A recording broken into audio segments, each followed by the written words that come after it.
मुख्यमंत्री अशोक गहलोत 23 फरवरी को राज्य का बजट पेश करेंगे। इस बजट को लेकर शिक्षा जगत की अपेक्षाएं काफी ज्यादा है। राज्य के बजट की मोटी राशि शिक्षा पर खर्च की जाती है, लेकिन इससे जुड़ा वर्ग चाहता है कि बजट का सही तौर पर इस्तेमाल और उपयोग किया जाए। ये रिपोर्ट देखिए। केंद्र सरकार के बजट के बाद अब बारी है प्रदेश में गहलोत सरकार के बजट के पिटारे के खुलने की। राज्य बजट के इस पिटारे से हर एक तबका अपनी उम्मीदें संजोए बैठा है। इसी में प्रदेश की शिक्षा जगत से जुड़ा हर वर्ग भी अपेक्षा रखे हुए है। बीते दिनों बजट पर हुई चर्चा में गहलोत सरकार को शिक्षा जगत से जुड़े लोगों ने अपने अपने सुझाव सरकार के समक्ष रखे, जिसमें खास तौर पर सरकारी स्कूलों की बदलती तस्वीर को जनता और भी निखरते हुए देखना चाहती है। इसके लिए बहुत जरूरी है कि सरकारी विद्यालयों में भौतिक संसाधनों की बढ़ोतरी की जाए।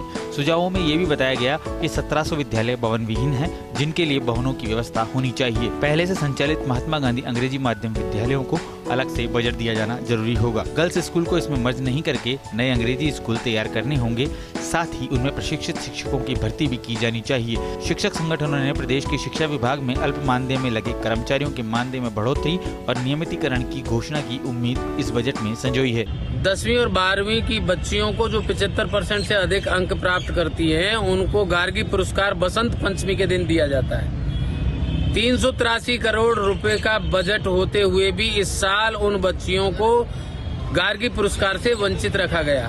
दूसरी बात, अल्प मानदेय में जो लोग लगे हुए हैं, कस्तूरबा गांधी विद्यालयों में जो अध्यापिकाएं हैं, वार्डन हैं, पैरा टीचर हैं, पैरा मदरसा टीचर हैं, कंप्यूटर कर्मी हैं, ये जितने भी मानदेय कर्मी लगे हुए हैं, दशकों से ये बेचारे अल्प मानदेय पर काम कर रहे हैं। शिक्षाविदों का मानना है कि संस्कृत शिक्षा में 10% बजट दिया जाना चाहिए, क्योंकि संस्कृत में नामांकन बेहतर है, लेकिन इसके अनुरूप शिक्षक नहीं है और बजट पर्याप्त रूप से नहीं दिया जा रहा।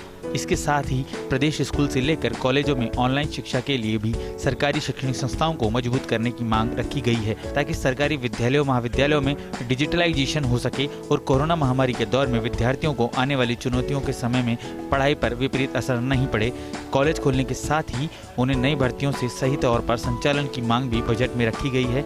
शिक्षाविदों का मानना है कि अब दौर स्किल अपग्रेडेशन और इंडस्ट्री से जोड़ने का है, जिसमें युवाओं को कॉलेज और यूनिवर्सिटी के साथ ही रोजगार से जोड़ा जा सके, ताकि शिक्षित बेरोजगारों की संख्या में कमी आ सके। ज्यादातर पॉवर्टी अनएम्प्लॉयमेंट की जब हम बात करते हैं तो हम ये कहते हैं कि कोरोना से उन्हें अनएम्प्लॉयमेंट और पॉवर्टी को ज्यादा अफेक्ट हुआ, लेकिन एजुकेशन ऐसा फील्ड है जो शायद आने वाले समय में हमें पता चलेगा कि ह्यूमन कैपिटल को कितना डैमेज इस कोरोना की वजह से हुआ। तो उसे अगर कोप अप करना है, उस डैमेज को अगर कंट्रोल करना है, तो ये बजट मुझे लगता है कि उसके लिए कुछ प्रोविजंस लाएगा।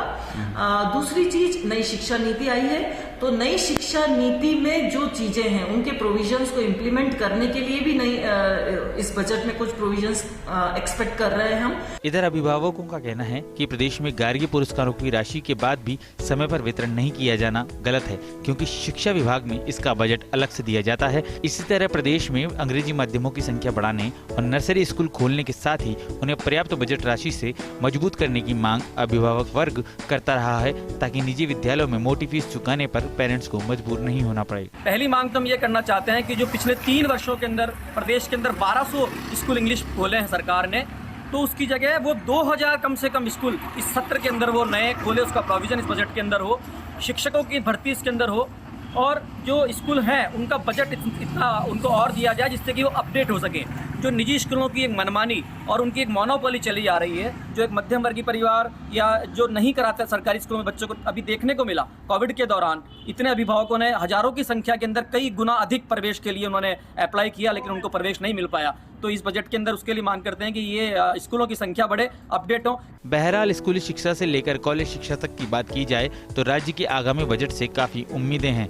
हालांकि पिछले बजट में काफी घोषणाएं की गई, लेकिन शिक्षा से जुड़े हर वर्ग की उम्मीदें हैं कि पिछली घोषणाओं को पूरा करने के साथ ही नई घोषणाओं में भी इन अपेक्षाओं को शामिल किया जाए और इन्हें लागू करने पर भी गंभीरता से ध्यान दिया जाए, ताकि राज्य की शिक्षा में 4 चांद लगाए जा सकें। वेस्ट इंडिया के लिए भारत दीक्षित की रिपोर्ट। राजस्थान के आगामी बजट को लेकर हर वर्ग को मुख्यमंत्री अशोक गहलोत से काफी उम्मीदें हैं। शिक्षा विभाग को लेकर भी आगामी बजट में मुख्यमंत्री कई बड़े ऐलान कर सकते हैं। बीते 2 साल में कोरोना महामारी ने अगर किसी वर्ग को सबसे ज्यादा प्रभावित किया है तो वो शिक्षा वर्ग ही है। साल में प्रदेश में स्कूल कई बार बंद हुए, जिससे प्रदेश की शिक्षा व्यवस्था इतनी प्रभावित हुई जो अभी तक पटरी पर नहीं लौटी। ऐसे में प्रदेश का आगामी बजट शिक्षा विभाग के लिए कई और काफी महत्वपूर्ण हो सकता है। स्मार्ट संभावनाएं जताई जा रही हैं कि बजट में शिक्षा विभाग में ऑनलाइन अध्ययन के लिए मूलभूत सुविधाओं पर खासा ध्यान दिया जाएगा। भविष्य में कोरोना के कारण अगर स्कूल बंद हो तो दूर दराज के गांव में भी बच्चे किस तरह शिक्षा हासिल कर सकें, इसके लिए ऑनलाइन पढ़ाई को लेकर सीएम कई बड़ी घोषणाएं कर सकते हैं। डिजिटल एजुकेशन के लिए आगामी बजट में करीब 100 करोड़ रुपए के प्रावधान का ऐलान मुख्यमंत्री अशोक गहलोत कर सकते हैं।